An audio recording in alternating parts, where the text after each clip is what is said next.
तत्पदं दर्शनमीं तस्मै श्री गुरुवे नमः। शान्ताकारं भुजगशयनं पद्मनाभं सुरेशं विश्वाधारं गगनसहस्रं मेघवर्णं शुभांगं लक्ष्मीकान्तं कमलनयनं योगविद्यानगम्यं वन्दे विष्णुं भवरं सर्वलोकनाथं। पुलिंदरहिलाल की जय, पुरुषोत्तम मास की जय। 30वां अध्याय है। देवर्षि नारद कहते हैं प्रभु आपने सब कुछ बताया, आज अब मैं और जो सुनना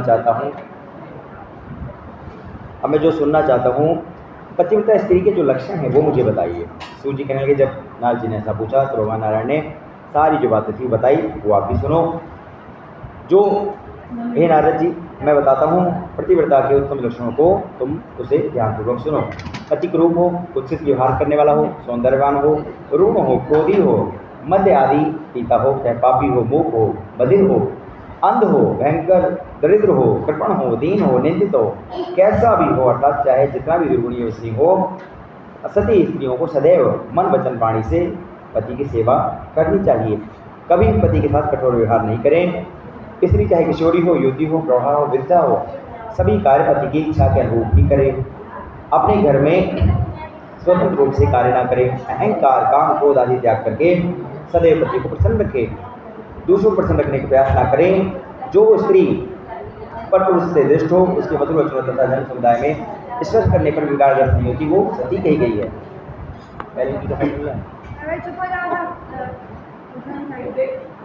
ऐसी स्त्री के शरीर में जितने रोमकूप होते हैं उतने सहस्त्र वर्षों तक वो स्वर्ग में निवास करती है। पर पुरुष द्वारा धन लोभ दिए जाने पर भी जो स्त्री विकारग्रस्त नहीं होती है, वो स्त्री लोक परलोक में भूषण अर्थात सती मानी गई है। और कह रहे हैं पर दृष्टि से, परिहास से तथा अन्य प्रयासों द्वारा जो पुरुष से विचलित किए जाने पर भी जो स्त्री विचलित नहीं होती है, वो उत्तम लक्षण वाली पतिव्रता ही कही गई है। सुंदर युवा सुंदर स्त्रियों में प्रिय ऐसे पुरुष को देखकर जो स्त्री विचलित नहीं होती है, उसे भी महासती कहा गया है। देवता, गंधर्व, यक्ष इत्यादि किसी के बराबर उसके पति की तुलना नहीं है। वो स्त्री का सर्वस्व सर्वस्वी उपास्य है, अर्थात उसका भूषण है। जो स्त्री पति के आहार के बाद भोजन करती है, उसके बाद उसके शयन के बाद ही शयन करती है, उसके जागने से पहले जागती है, पति के दुखी होने पर दुखी होती है, प्रसन्न होने पर प्रसन्न होती है, परदेश जाने पर विरक्त होती है, और पति की मृत्यु के बाद वैधव्य का पालन करती है, मन से विचलित नहीं होती है, वो उत्तम पतिव्रता कही गई है। शास्त्र शुभ श्रद्धा भक्ति रखने वाले पूर्ण प्रति प्रेम में तत्पर रहती है, गृह कार्य को अच्छे से करती है, धन संयम इत्यादि में पति की सहयोगिनी बनती है।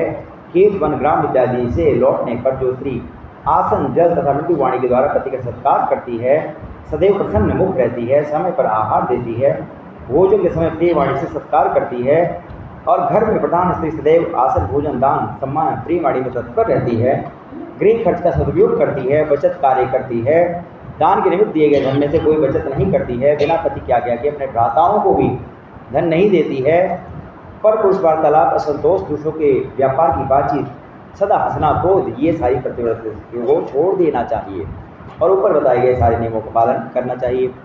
जिस वस्तु का पति पान न करे, अर्थात जो पति को प्रिय ना हो, ऐसी वस्तु को पत्नी को भी त्याग देनी चाहिए। और हे तपोनिधि, हे नरजी, त्रेता युग से स्त्रियों को प्रतिमास में जो दर्शन होता है, इसमें प्रारंभ के 3 दिन त्याग करके स्त्री गृह कार्य के लिए शुद्ध होती है। प्रथम दिन चांडाली, द्वितीय ब्रह्मघातिनी, तृतीय दिन रज की धोबिन कहलाती है, चौथे दिन शुद्ध होती है। स्नान, शौच, गायन, रोदन, हास्य, सवारी पर चढ़ना, तेल मालिश, दुर्ग कीड़ा, चंद्र आदि प्रयोग, ये सारे उसमें वर्जित होते हैं। रजस्वला के साथ स्पर्श और वार्तालाप भी वर्जित है। रजस्वला स्त्री 3 रात तक अशुद्ध रहती है, इसलिए उसको पूजा पाठ इत्यादि सारी बंद रहती हैं।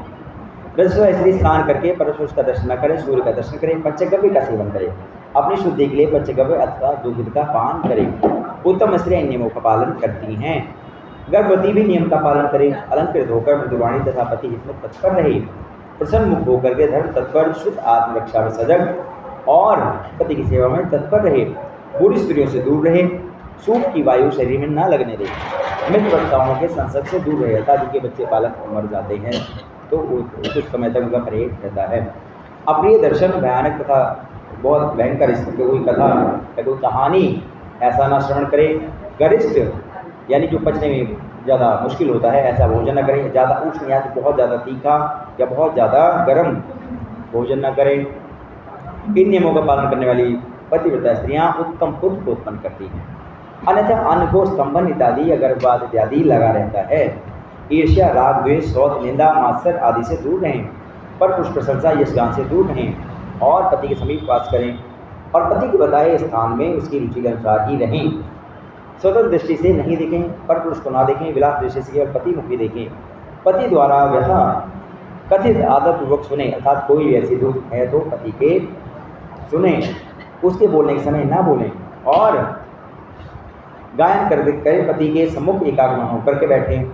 कलह की स्थिति आने पर भी पति से कलह न करें। पति द्वारा ताड़ित किए जाने पर भी उच्च स्वर में ना रोएं, ना पति को कोसें। दुख भूलकर पति का कहने, पति को अगर दुख है कोई तो उसको ढांढस यानी कि उसको समझाएं। घर से बिना पूछे या भागकर कहीं ना जाएं। बंधु बांधवों के यहाँ भी उत्सव आदि में पति की आज्ञा के बिना ही जाएं, आज्ञा के बिना ना जाएं, अर्थात आज्ञा मिले तभी जाएं। वहाँ पर अधिक समय ना रहें, स्वतंत्र भी ना रहें, शीघ्र घर लौट कर आएँ। पति के विदेश गमन के समय अप्रिय वचन ना बोलें, वर्जित वचनों का पालन करें तथा उस समय रोएं नहीं, कब जाते वक्त। पति के विदेश जाने पर दैनिक उपकरण का प्रयोग ना करें, जीवन रक्षा के निमित्त निंदित कार्य ना करें। सदैव पति को कुशल जानने की चेष्टा रखें, सास ससुर की शरण में, क्योंकि पति विदेश गया तो कह रहे हैं उसकी शरण रहें, उसका शरण ग्रहण करके और उनकी सेवा भी करें। पति का कुशल समाचार जानने के लिए दूतों की व्यवस्था करें और महान देवों से, अपने इष्ट देवों से पति की मंगल कामना की याचना करें। पति के विदेश जाने के बाद पतिव्रता स्त्री इस प्रकार से सारा जीवन धारण करती है तो कह रहे हैं वो पतिव्रता कही गई है। और इस तरीके से अगर पति कहने गया हुआ है कहीं या वैधव्य हो गया है तो तिलक न लगाएं, अंजन न लगाएं, सुगंधित पदार्थों, माला इत्यादि को त्याग दें, नख, केश इत्यादि को श्रृंगार न करें, दांतों इत्यादि को न सजाएं, उच्च स्वर से हास्य, अन्य से परिहास, दूसरे की चाल व्यवहार चिंतन करना, स्वतंत्र भ्रमण करना, इस तरीके की चीज़ें भी वर्जित कर दे। एक वस्त्र से घूमना, लज्जा रहित होकर चलना, ये सब स्त्रियों के घोर दुखदायी लक्षण हैं।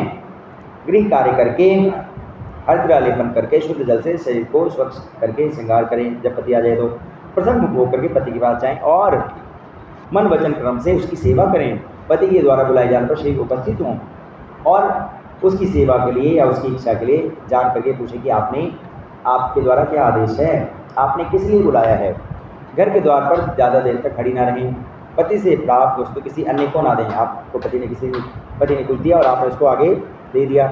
पति खाए अर्थात पति को जो अच्छा लगता है उसका ही भोजन करें। आप उसके साथ स्वच्छ होकर बैठें और पति के जल्दी के कामों में विघ्न ना डालें। और इस तरीके से ऊखल, मूसल, झाड़ू, पत्थर, यंत्र, देहली पर पतिव्रता स्त्री कभी भी ना बैठे। तीर्थ में स्नान करने की इच्छुक हो और नहीं जा पाए तो कह रहे हैं पति की आज्ञा लेकर के चरणोदक से स्नान करें। जो स्त्री पति की इच्छा के विपरीत व्रत, उपवास इत्यादि का पालन करती है या अर्थात आपके पति देव करेंगे नहीं करें तो नहीं करें। कह रहे हैं आप उसके विपरीत इच्छा में जाकर करते हैं तो कह रहे हैं वो फलदायी नहीं होता। कहीं गमन करते समय जो स्त्री को बहुत दुर्वचन, क्रोधपूर्वक वचन कहती है वो ग्राम में कह रहे हैं फिर उसकी अवहेलना होती है तथा निर्जन में शगाली बनती है। पति चरण सेवा पूजन स्त्रियों का एकमात्र उत्तम धर्म है। यही सब बातें हे राज जी जो प्रतिव्रता धर्म पालन करने के लिए बताई हैं, यही सारी बातें ध्यान रखनी चाहिए। पुलिवृंदन महिलाल की जय, पुरुषोत्तम मास की जय। 31वां अध्याय भी है, उसको सुनते हैं। सूर्य जी कहते हैं जो नारद जी ने जब सारी बातें जान ली तो और कुछ पूछने की इच्छा से और कहने लगे।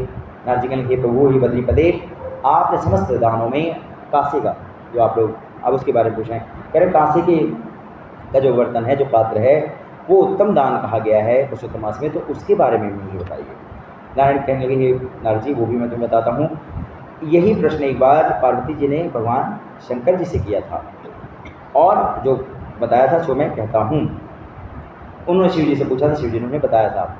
पार्वती जी ने पूछा कि हे महादेव, ये जो पुरुषोत्तम मास का व्रत है इसमें सबसे उत्तम दान क्या कहा गया है जिसको देने से व्रती के मनोरथ पूर्ण होते हों, तो आप मुझे वो सब बताइए जिससे कि लोक कल्याण हो, अर्थात सबका ही कल्याण हो। पार्वती जी की वचन सुन करके पुरुषोत्तम भगवान का ध्यान करके शिव जी ने कहा, हे देवी, पुरुषोत्तम मास में व्रत विधि पूर्वक करने के लिए करें वैसे तो बहुत सारे दान हैं, लेकिन जो सबसे विशेष इसमें है बाकी दानों के अलावा, बाकी और जगहों के बजाय, कि जो है वो है पुरुषोत्तम मास में व्रत की पूर्णता के लिए जो कांसे का पात्र है, कांसे का कोई बर्तन है, उसे देना चाहिए। और इसलिए ब्रह्मांड में ये जो पुरुषोत्तम मास में जो व्रती को ये कांसे का जो पात्र है ये विशेष फलदायी कहा गया है। उसके भीतर 30 मालपुए, 30, 31, 32, 33 जो भी रखें, 30 मालपुए रख करके साथ ही कई बार उसको धागे से बांध भी देते हैं। कह रहे बांध करके विधि पूर्वक पूजन करके व्रत पूर्ति की अर्थात व्रत की पूर्णता के लिए ये ब्राह्मण को दे दें। यदि वैभव ना, कह रहे यदि वैभव हो तो एक मालपुआ एक बर्तन में मतलब 30 पात्र हों और उसमें अलग अलग मालपुआ हो, और नहीं तो अपना बड़ा बर्तन लिया और उसमें ये 30 या 31 जो भी आप रखते हैं वो रख लें। शिव जी को उपकारी प्रिय वचन सुनकर जब शिव जी ने सारा विधान बताया तो पार्वती जी प्रसन्न हो गई। ये देव 30 कांसे के संपुट यानी जो बर्तन है पात्र उसमें रख करके ब्राह्मण को दे करके व्रत की पूर्णता कही गई है। ऐसा जब सुना तो पार्वती जी प्रसन्न हुई। शिव जी कहेंगे कि नारायण, जब नारद जी ने ऋषियों जब नारद जी ने सारी बातें सुनी तो बारंबार भगवान नारायण को प्रणाम किया। समस्त साधनों में श्रेष्ठ पुरुषोत्तम मास है। इसके श्रेष्ठ महात्मा को सुनकर मैंने निर्णय किया है केवल श्रद्धा भक्ति से श्रवण मान से महान पाप नष्ट होते हैं, अर्थात इसका कोई श्रवण भी करे तो उसके लिए भी कल्याणकारी है। फिर विधि पूर्वक जो व्रत का पालन कर लेते हैं उनकी तो बात ही क्या है। इसके श्रवण के पश्चात मेरी अन्य इच्छा नहीं है। नारद जी कहते हैं मैंने तो सब जान लिया। क्यों? क्योंकि अमृत से तृप्त मनुष्य को जल की इच्छा नहीं होती, मैंने तो अमृत पान ही कर लिया। सूर्य जी कहते हैं जब ऐसी बात नारद जी ने बोली तो उसके बाद मौन हो गए और भगवान नारायण के चरणों में ध्यान लगाने लगे।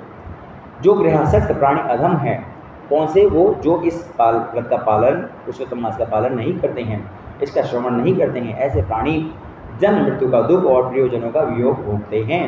ये विश्रेष्ठ इस पुरुषोत्तम मास में चर्चय्या शयन, असत्य भाषण और असत सात कथन से दूर रहें, अर्थात बुरी बातों से दूर रहें।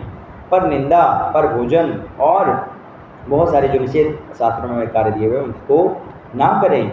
शठता त्याग करके यानी कि कंजूसी त्याग करके ब्राह्मण को ध्यान दें। धन रहने पर भी शठता धारण करने वाला मूर्ख और नरगामी होता है। व्रत करता दिन के भोजन में प्रतिदिन ब्राह्मण को भोजन कराएं। श्रद्धा भक्ति तथा विधि विधान से पुरुषोत्तम मास का पालन करें। सद्धुम, इंद्रघुम, योनाश, भगीरथ पुरुषोत्तम भगवान की आराधना करके उनके सामीप्य को प्राप्त कर सकते हैं, अर्थात बड़ा ही सुगम है भगवान को प्राप्त करना। इसलिए समस्त साधनों में से संपूर्ण फलदायक पुरुषोत्तम भगवान का सेवन करें। गोवर्धनधारी गोप स्वरूप श्री कृष्ण गोविंद माधव मुरारी पुरुषोत्तम भगवान को मेरा प्रणाम है। इस तरह से रोजाना भगवान को प्रणाम करके प्रार्थना करें। सर्वप्रथम कौंडल ऋषि ने इस मंत्र का बारंबार जाप किया था, ऐसी प्रार्थना की थी। जो भक्ति पूर्वक इस तरह से करता है, पुरुषोत्तम मास को व्यतीत करता है, वो धन्य है और पुरुषोत्तम भगवान का आशीर्वाद से प्राप्त होता है। नवमेघ तुल्य द्विभुज पीताम्बरधारी सुंदर श्री राधा जी सहित पुरुषोत्तम भगवान का स्मरण करें। पुरुषोत्तम भगवान का ध्यान एवं पूजन करते हुए इस मास को व्यतीत करें। इस प्रकार से श्रद्धा भक्ति से किए गए व्रत से सारे मनोरथ पूरे होते हैं। ये तब श्रेष्ठ इस गूढ़ व्रत को हर किसी से ना कहें, अर्थात जो कहने वाला हो, करने वाला हो, समझने वाला हो, भगवान का भक्त हो, उसको ही बताएं। और ऐसा ही मैंने भी तुम लोगों से कहा कि तुम सभी लोग भक्त हो। हे विप्रो, अभीष्ट फल देने वाले इस पुरुषोत्तम मास का श्रद्धापूर्वक श्रवण करना चाहिए। एक श्लोक मास के श्रवण से प्राणियों के सब पाप नष्ट हो जाता है। करें जितना भी आप पढ़ पाएँ, जितना भी कर पाएँ उतना रोज जाना करें, पढ़ें। हे ऋषिशेष, गंगा जी सहित समस्त तीर्थों में स्नान से जो फल मिलता है वो मास पुरुषोत्तम मास में श्रवण से, अर्थात जो आत्म महात्मा श्रवण किया है वो गंगा स्नान के फल के बराबर ही कहा गया है। पृथ्वी की प्रदक्षिणा करने से जो पुण्य प्राप्त होता है वो इस मास के श्रवण महात्मा से ही प्राप्त होता है। इसके द्वारा ब्राह्मण को ब्रह्म तेज, क्षत्रिय को पृथ्वी, शूद्र को श्रेष्ठा और वैश्य को धन की प्राप्ति होती है। अव्यक्ति का दूर्ण आदि पशुचर्या लिप्तों, अर्थात बहुत सारे ऐसे शिकार इत्यादि के कार्यों में जो लिप्त रहते हैं वो भी इससे मुक्त होते हैं। जो कोई पुरुषोत्तम मास का महात्मा लिख करके, अर्थात पुस्तक, बात लिखने का मतलब है पुस्तक की बात करते हैं, कह रहे पुस्तक भी बांटनी चाहिए और घर में पुस्तक रखनी भी चाहिए। कह रहे घर में भी जो रखता है उसके लिए भी कल्याणकारी है। अपार पुण्य देने वाले पुरुषोत्तम मास का महात्मा श्रवण कर लीन रहने वाले मुनिगण, जब सभी मुनियों ने ऐसा सुना तो सूर्य जी से कहने लगे, हे सूर्य जी, हे महाभाग, आप धन्य हैं, आपके मुख से हमने ये पुरुषोत्तम मास का जो कथा अमृतपान कर लिया है, आपने हमको धन्य कर दिया है। हे सूर्य जी, हे प्राण के प्रवक्ता, आप चिरंजीवी हों। चिरंजीवी इसलिए हों क्योंकि आप रहेंगे तो हमें कथा श्रवण करने को मिलता रहेगा। आपकी कीर्ति पापियों को भी पवित्र करने वाली है। आपने पापियों का उद्धार किया है, कैसे? कथा श्रवण करा के। आपके मुख से श्री माधव मुकुंद की कथा पान करके हम सभी धन्य हो गए हैं। हम सभी नैमिषारण्य में जितने भी ऋषिगण हैं उनका आना यहाँ पर सफल हो गया है। जब तक विष्णु भगवान की कीर्ति भूलोक पर रहेगी तब तक ऋषियों में आपका भी नाम रहेगा। क्यों? क्योंकि आप हरि कथा करने में प्रवीण हैं। इस प्रकार से विप्रों ने सूजी की वंदना करी और सूजी महाराज से आशीष लेकर के उनकी प्रदक्षिणा करके अपने कृत्य करने के लिए गंगा तट पर गमन कर गए। तब नैमिषारण्यवासी परस्पर आपस में एक दूसरे से कहने लगे, इस प्राचीन पुरुषोत्तम मास का श्रेष्ठ एवं दिव्य फल महात्मा वनवांछित फल देने के लिए जैसे कल्प वृक्ष होता है उसके समान ही है, ऐसा हमने जान लिया। पुलिवृंदन में लाल की पुरुषोत्तम मास की जय। आइए सभी लोग थोड़ा सा आसन, हाँ वो वाला भी आसन लगा लो सभी।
Swaha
Om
स्वाहा ओम नमः स्वाहा ओम नमः स्वाहा ओम नमः स्वाहा ओम नमः स्वाहा ओम नमः स्वाहा सर्वगण स्वाहा सर्वगण स्वाहा सर्वजन स्वाहा सर्वजन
कैमरा वाला कहाँ फंस गया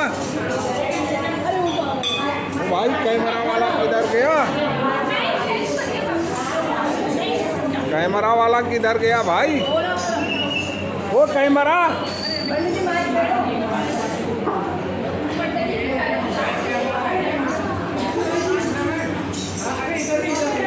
ले पकड़ यार, तू कहाँ हुआ?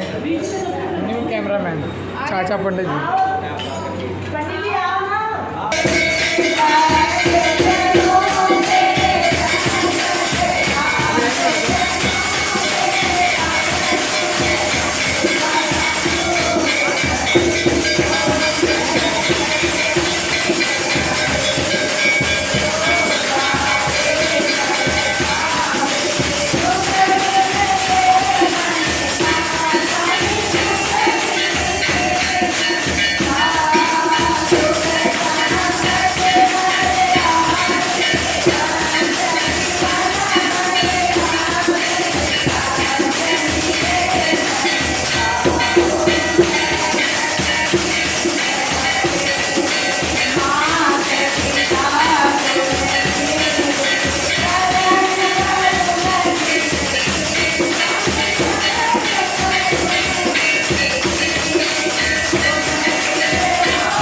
दाती के दरबार पे सभी खड़े हाथ जोड़, देने वाली एक है मांगते लाख करोड़। इतना धन मुझे दीजिए जो मैं प्रभु समाए, मैं भी भूखा ना रहूं, दरियाए न भूखा जाए।